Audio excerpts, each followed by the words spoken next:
1000 युगों के अंत में पृथ्वी अधिकांशतः शिथिल हो जाती है।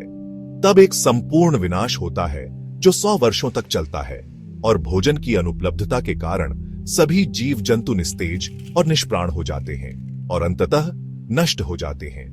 तब शाश्वत विष्णु रुद्र का रूप धारण करते हैं और सभी प्राणियों को अपने भीतर समाहित करने के लिए अवतरित होते हैं। समुद्र, नदियां, पर्वतीय झरने और स्रोत सभी वाष्प बनकर समाप्त हो जाते हैं और पाताल के जल भी सूख जाते हैं।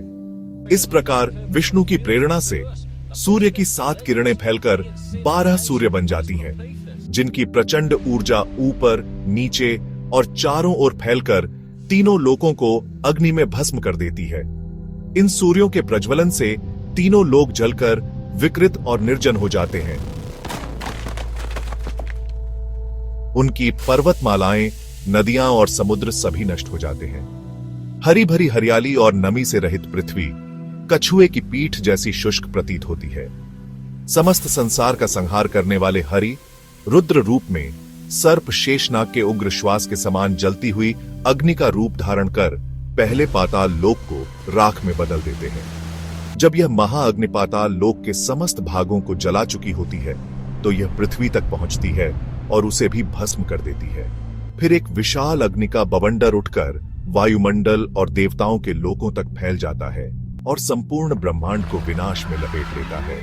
तीनों लोक इस महासंकट में एक विशाल तपते हुए तवे के समान प्रतीत होते हैं, जिसमें सारी जड़ और चेतन वस्तुएं जलकर नष्ट हो जाती हैं।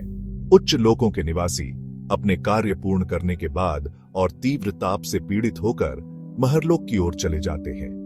जब महरलोक भी तपने लगता है तो वहां के निवासी जो अपने निर्धारित समय के पूर्ण होने के पश्चात उच्च लोकों की ओर जाने की इच्छा रखते हैं, जनलोक की ओर प्रस्थान कर जाते हैं।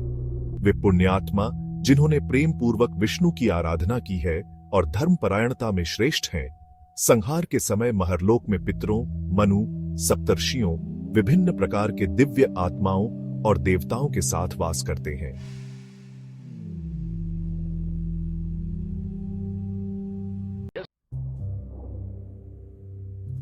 विष्णु रुद्र रूप में समस्त सृष्टि को भस्म करने के पश्चात विशाल काले मेघ उत्पन्न करते हैं। ये बादल अत्यंत विशाल होते हैं और गर्जन से आकाश गुंजायमान हो उठता है। ये प्रचंड जल की धाराओं को वर्षा के रूप में छोड़ते हैं, जिससे प्रलय की विनाशकारी अग्नि शांत होती है। फिर ये बादल 100 वर्षों तक निरंतर वर्षा करते हैं और संपूर्ण ब्रह्मांड को जलमग्न कर देते हैं। इनकी बूंदें इतनी विशाल होती हैं जैसे कोई विशाल भवन। ये जलधाराएं पृथ्वी को ढक देती हैं, मध्य लोकों को भर देती हैं और स्वर्ग को भी डुबो देती हैं। तब समस्त संसार घोर अंधकार में डूब जाता है और सभी जड़ चेतन वस्तुएं नष्ट हो जाती हैं। ये बादल 100 वर्षों से भी अधिक समय तक वर्षा करते रहते हैं, जिससे संपूर्ण ब्रह्मांड जल में विलीन हो जाता है। फिर पुनः शांति लौट आती है, जल घटने लगते हैं और परमात्मा विष्णु के रूप में शासन करते हैं, जिनकी नाभि से आद्य कमल प्रकट होता है, जिसमें ब्रह्मा विराजमान होते हैं। फिर ब्रह्मा सृष्टि की प्रक्रिया को पुनः प्रारंभ करते हैं, पृथ्वी के तत्व में जीवन के बीज का संचार करते हैं और जीवों के विकास की प्रक्रिया को गति प्रदान करते हैं।